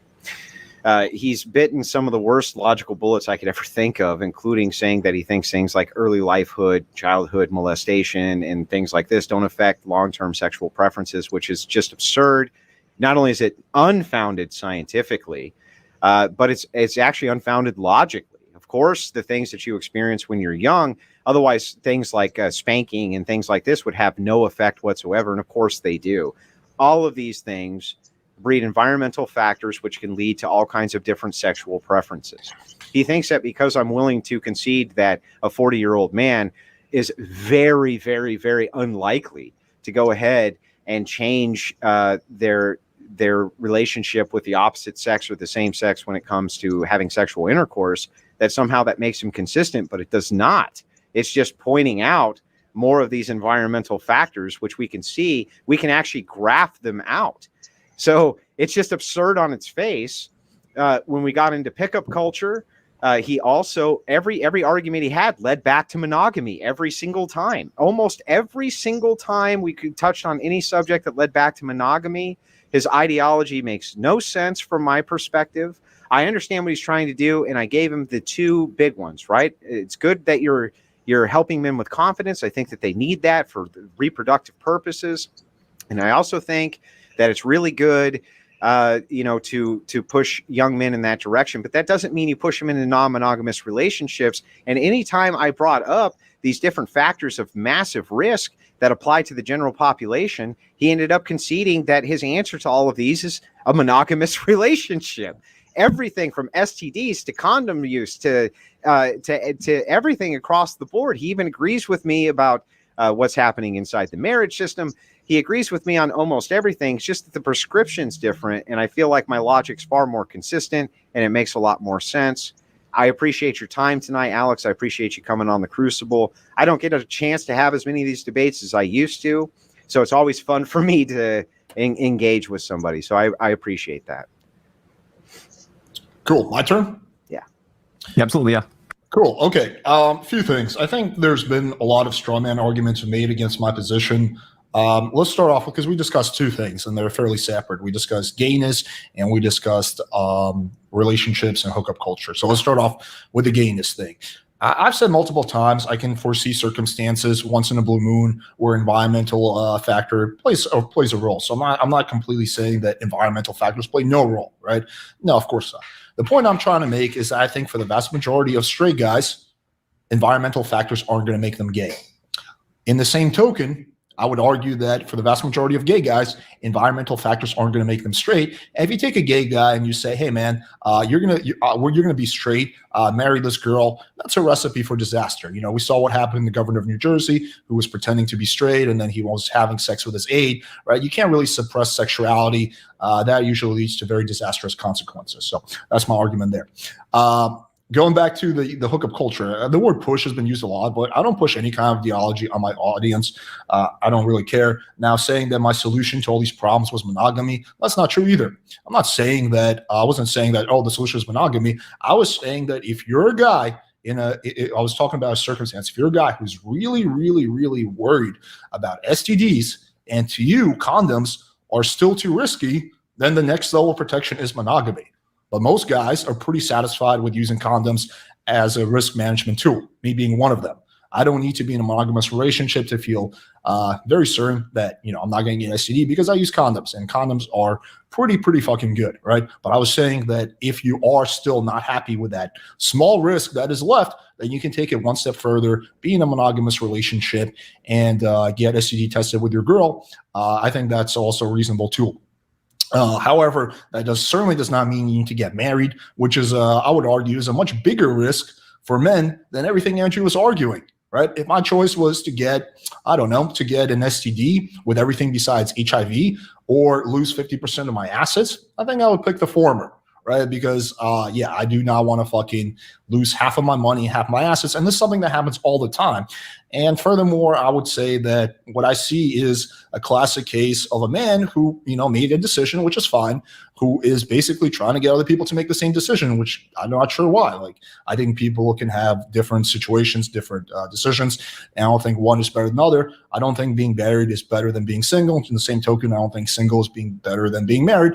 I think different strokes for different folks, and different people have different things that work better for them. But pushing all men to get married is, I think, equally as dumb as pushing gay guys to be straight. Both are going to lead to disastrous consequences. But I do think that we should definitely do a part 2, because I think we can flesh out each one of these topics a lot longer. I think this could be a 3-hour debate on just one of these topics, because I think we really didn't get deep into it. So I think we should definitely do that.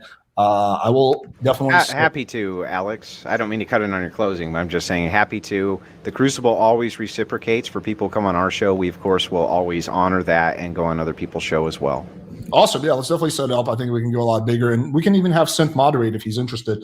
I think Synth. Absolutely. Yeah. He's a great moderator, just like Zen is. I wouldn't be able to debate without my in-house debate team coming in and telling me to shut the fuck up, right? So, I'm sorry, Alex. Were you done with your closing? I'll let you finish whatever you need. No, pretty much I was. I was just saying, yeah, I do think I appreciate you guys being fair with the moderation. You got a little fiery at times, but I think that's okay.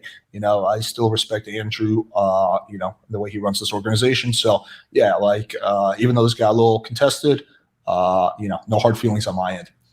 Yeah, I think heated debates are a little bit fun. I know that I can be an aggressive debater. I appreciate you. I appreciate you, coming on the Crucible. Like I said, I don't get to debate nearly as often as I'd like to. It's always synth, right? I'm always where he is, and he's always where I am, right? So NTP for 50 Canadian dollars. We appreciate that. It says Crucible, man, you sharp, on the thought, right on. We appreciate it. Now, normally we would have callers tonight, but we want to respect Alex's time. We're going to let him get on. I've got another super chat here I need to read. And then, of course, Alex, if you just have a few more minutes, we usually I got do the mod questions. 12 minutes and shit. Okay. OG Snoop for $5 says for all, but boobs or synth. What makes the idea? What makes the idea woman for Alex? What makes the idea man to Andrew? Could these two figurative people connect? Is he saying ideal? Yeah. What's the ideal woman for Alex? What's the ideal man to me? Well, you're straight, so I don't know how you would answer. Well, you could still have an envisionment of what an ideal man would be, or a woman, right? Okay. Interesting. What's the ideal woman for me? A girl who's physically attractive. I tend to like Latina women. A woman who's loyal, smart, has a good sense of humor, good personality, sweet, loving, caring. I would say that. And then what about the ideal man? The ideal man for me, it's like as a friend, I guess. Is that what we're talking about? Well, I mean, whatever you would envision. So when I think of an ideal man, I think maybe a patriarch, head of his family, makes great choices. What would be an ideal man for a woman from your perspective, I think, is what he's asking. I think an ideal man is someone who contributes a lot to society. So like Elon Musk or something like that, who pushes innovation forward, or the people who invented the cure to polio, stuff like that, who have major contributions to society. But I think Elon Musk is doing good things right now. So yeah, someone like that. Okay. Well, to answer the question, the ideal woman for me really has one fine quality, the finest quality, and almost everything else is forgivable. She's a fine mother. If she's a fine mother, she's a great mother to your children. There's almost nothing else that you can't work around. Your progeny is your destiny. At the end of the day, you do need to reproduce, or else you personally will go extinct. And having a woman who's good to your children is almost always a guarantee that she's going to be good to you. As far as an ideal man is somebody that I envision who is willing to make massive self-sacrifice so that the mother of his children can be the best mother that she can possibly be. That's how I envision those two things, to answer that question. We've got one from Zin Shapiro as well. Do we have or we haven't got the super chat? Yeah, we've got a couple more we got to go through. Alex, can two men have sex? Can they? Yeah, gay people have sex all the time. Okay. I don't know. How am I supposed to answer that? His position is that he believes that that's just a form of masturbation, but it's not actual sexual intercourse. I mean, I would say that if you have a dick up your ass, that's pretty close to sexual intercourse. So, yeah, I don't know. It is interesting, though. He makes a good point about this that is a good thought experiment, which is that even the legalization under the law will distinguish, anal penetration from vaginal penetration as far as the nature of the sex crime. I thought that was a good point that he made. What exactly is the point? Well, his one of the points that he makes on why he thinks that it's possible that same sex is masturbation and not sex is because there is even a distinction in the law that covers sodomy different from vaginal penetration when it comes to things like sexual assault and this type of thing. Like even the law seems to distinguish between the two. I don't know if that's sure, the law might have, because I guess it's more painful for a girl to get fucked in the ass than the vagina typically. So maybe that's why the law punishes that more. But Yeah, I don't think that that really has any bearing on whether it's a sex act or not. I mean, as far as I'm concerned, if a penis is going inside a hole, that's pretty close to a sex act to me. Whether we want to call it something else, I mean, I think it just comes down to semantics. Zen Shapiro for $5 says Alex and his best partner versus me and BPF.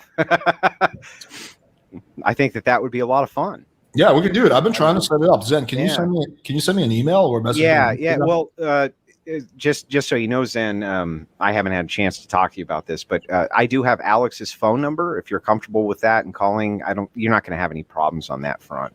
So you can always he has asked me to relay that. I just haven't because I haven't, right? But he has asked me to. So if you want to do that, we can do that, brother, and we'll get it set up for a much longer. A synth moderated 3-hour team debate sounds like a ton of fun. Yeah, that would be awesome. I know Synth's been wanting to tangle inside the manosphere himself, you know. Yeah. Jack the Hat for £5. As an engineer, would you use machine components with a 50% failure rate? If not, why do you advocate coin flipping your entire future? I think that's kind of a dunk on me, right? He's saying with a 50% failure rate, but I broke these down a little further for you, Jack. It's not a 50% failure rate, right? That's an average 50%. But when you start to break that down, you start to realize that religious women and women who have two intact parents and various other factors will show the reduction in divorce rate if you marry those types of women. So it's not really a 50% failure rate. It's almost always 100% failure rate on the man picking incorrectly. That's where I'm coming from on that. Did you want to respond to that, man? I'm just looking it up. What percentage of Christian couples get divorced? If you are an evangelical Christian adult who has been married, there's a 26% likelihood you've been divorced compared to a 28% chance for Catholics and a 38% chance for non-Christians. So it seems that it's about a 10% reduction. Well, that's just one factor, but there's other factors too that come along with Christianity you're not taking into account, like just having two parents in the household that raise you also reduce divorce rates. So you start to compound those factors and you can start to really make a good case for the type of woman that you should go after to marry. Yeah, but even then, 10% reduction, just that is huge. Now it's a 40% coin flip, right? For me, that would personally be way too much risk. A 40% chance I could lose half my assets. What is it? 10%? Even 10% would probably be too much. I'm not risk averse, but that would be too much risk even for me. All right, are we done with the super chat questions? Yeah, I don't see any more synth. I'm sorry. Go ahead. All right, perfect. Zen Shapiro asks the Crucible for Alex. If we have no observed gay gene, how do you, as a naturalistic materialist, justify believing it exists? Don't you only believe in things that have been observed, Alex? Well, first of all, I don't know what a naturalistic. What did he say? He's a naturalistic materialist. He's just saying that you believe that everything that exists is made of matter or energy. It's physical stuff. Yeah. Well, just because we haven't found something yet doesn't mean it doesn't exist. We haven't found the cure for cancer yet doesn't mean the cure for cancer doesn't exist. So yeah, I would say that we're still have a lot of ways to go when it comes to science and research, and especially when it comes to gene study. We've only sequenced the human genome fairly recently. So yeah, I think just because it has been found yet doesn't mean it doesn't exist. All right. So I've got some moderated questions for both of you. One is directed towards both of you at about the 1 hour and 7 minute mark. I remember the debates right here on the Crucible I've had with JF Gary Epi. One of the few things that both of us could agree on was that nature versus nurture was a false dichotomy. For example, if you had squirrel genes, you'd be collecting nuts, right? So isn't every behavior just genes manifesting an environment with no exceptions? That's first for Andrew, then Alex. I want to hear your answer afterwards. Yeah, but that doesn't mean that there's a genetic predisposition towards homosexuality. It could still be 100% environmental with no genetic inclination. Even if you have genes that are manifesting that normally would never manifest without those environmental pressures. So it's possible that everybody would have a predilection towards that if the environmental factors were such that they could not escape it. All right, and the same questions for you, Alex. Do you think that throws a wrench into the works of discussing whether or not it's genes or environment if every single behavior is genes manifesting environment? Genes manifesting environment means like your genes are influenced by the environment and how they play out. Is that correct? That's one way you can say it. Yeah, for like the example that usually JF uses, right? The neuroscientist, he says that if you had squirrel genes, you'd be collecting nuts. So if you had the genes for if you were to have the genes for Down syndrome, for example, you lose a lot of your intelligence. If you have no genes for creating a brain in your head, you'd have no brain in your head, right? So every single behavior, no matter what, requires genes and requires environment. Yeah, so I mean, yeah, the nature versus nurture debate is like something that's highly contested in the scientific community. There's some like pretty interesting science that basically says that largely like things like your intelligence and your success is all predetermined at birth, right, by your genes. And then there's others, prominent scientists, who argue that nurture plays a much bigger role. Obviously, it's a combination of both, but the question is it like 90-10, 50-50? I'm not a researcher. I don't have the answer to that. I would speculate. My speculation is that when it comes to things like being gay, I would say that's something you're born with. I don't think a straight guy can become gay and vice versa. Could there be exceptions to that due to extreme pressure, due to environment? Yeah, I can concede that. I can see that happening. I just don't think that happens the majority of the time. Okay, so at about the 37-minute mark, there was a Andrew, you made this point about religious women divorce less, right? And it seems like afterwards, in the post-debate Q&A, you talked about that again when I think it was Jack the Hat in the chat brought it up, right? So what the chance was about what that you'd have a divorce if you were Christian, Andrew? I'm sorry, just the last part. The chance was what? Yeah, I'm asking you, what was the chance about, Andrew? Like, what was the approximate chance of you having a divorce if you were married or Christian? He actually just brought that stat up, so in a way I'm cheating with the question, but it according to his stat anyway, it's about a 10% reduction. I didn't actually give a percentage. I just said it was reduced. It was reduced. If it's about a 10% reduction, it's about 30% of the population, right, who's Christian will get divorced. Is that correct? I don't think the population is 30% Christian. I think it's far more than that. Oh, sorry. Even by self-identification. What I was asking was, of people who are married, the ones who are Christians will get divorced at a rate of 30%. Is that correct? No, I think that it's a stark reduction even from that, depending on the factors that are involved. So it's complex. What would your estimate? Well, I don't know. I would have to actually, but I think you could actually mathematically run that for a percentile based on various factors in order to find that answer out.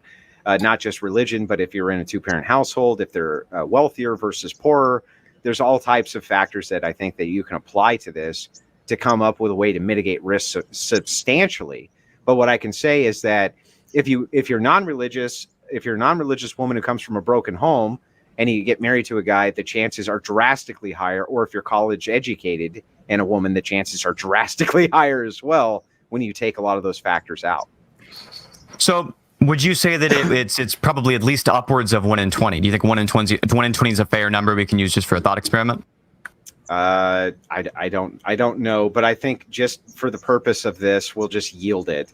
Sure. Whatever statistics you're going to give me, I'll have to look at later, but sure, let's just go through it. It's completely fair. I'm not going to give you any statistics. Just the thought experiment is, do you think from Alex's perspective, do you think it would be a smart idea if he were to walk into a casino and take a 1 in 20 chance of losing half of all of the money he's ever made? If all winning does is make him immune to STDs. Yeah. So in that particular case, well, still, yes, I still think that 1 in 20 of losing half for no STDs is worth it. But even that aside, I don't believe it would be anywhere near that high. But let's just grant for a second that it was. Is a 1 in 20 chance to have your happiness greatly increased, having your children's happiness greatly increased, and having the threshold for your money making be greatly increased? Is that worth a 1 in 20 gamble? Because I think what happens with most men is that they will spend their health for wealth, and then they spend all of their wealth trying to get their health back, to quote Dave Ramsey, right? I think men will make gambles on this that have a far less than 1 in 20 chance for way less reward than what you get from marriage. That seems like a fair answer. Alex, at 23 minutes in, you say that HIV is significant, but these other STDs you say aren't. It seems like your argument should apply to HIV as well, because people with HIV have the same life expectancy as people without now. Do you think that it's not that big of a deal, to use your words, to get HIV, or do you think it's still a big deal? No, I think HIV is still a big deal. You have to basically take medication for the rest of your life. You are legally obligated to tell all your future partners that you have HIV, which will be basically sexual suicide. Yeah, so and it makes you still, even though they have really good medication for it now, it's like insanely expensive. So yeah, no, I think HIV is definitely a big deal. But HIV also, like, I hate like fear mongering stuff like that. HIV is predominantly found in certain populations, particularly in the gay community, IV drug users, and prostitutes. So if you just avoid having anal sex, you avoid fucking prostitutes, and you avoid doing IV drugs, your chances of getting HIV are like close to zero. All right, those are all the questions I have. Based gossiper, Andrew brought it up on screen. Synth is my favorite leftist. I appreciate it. I've got no more questions for you. I think this is a good ending point. I don't think we have any more audience questions. We just got to jump in real quick. You can find Alex real quick. You can find Alex one more time at Playing with Fire. That's his YouTube channel. Even if you absolutely hate his positions, he does have interesting content. And even if all it does is give you insight into people you disagree with, it's worth going and subbing to check it out. And of course, Synth, you can find on Synth's channel. He runs his own debates over there from time to time. You can find him there. I put his link down below. You'll find it down below. Make sure you click on that. Give him a subscribe. And make sure that you send in those super chats, guys, because he does get a cut of those. And going forward, that's probably even going to increase more. So we appreciate it, everybody. And Alex especially. Have a great night. Cool. Let me just say one last thing. Sure. I'll just answer. Rachel is asking, someone send a super chat and ask Alex if the gay lisp is genetic. You don't have to send me a super chat. I'll answer your question. I would say yes. I do think it is genetic. No. I don't think like you can like choose to talk in a gay guy voice. Like, you know what? I'm gonna change my voice and I'm gonna talk like this and be all feminine and shit. Alex, dude, come on. What is the prerequisite to lisping except as a virtue signal or some type of signal that you engage in this activity? You could make no genetic argument for the amount of men who lisp versus the genes that would be required for them to have that list. That's just absurd. Can you talk in a gay guy voice moving forward? Could I do it? Yeah, forever. Well, to be fair, Andrew, we did just hear Alex's impression of a gay lisp, and Alex did to some degree prove his point by doing the worst gay impression I've ever heard. Andrew, that's true. Andrew, we got to hear yours too. Come on. Okay. So the gay impression is, instead of cheeseburger, it's chithburger. Okay? It's a chithburger. That's my gay impression. Oh, damn, dude. That was actually pretty good. Do you want chithburger? that was a pretty good impression. You're kind of disproving my point right now. Well, I mean, when you ask these questions of like, yeah, anybody can do these things, right? It's just, the question is, does it make any sense? And I just think that's kind of absurd.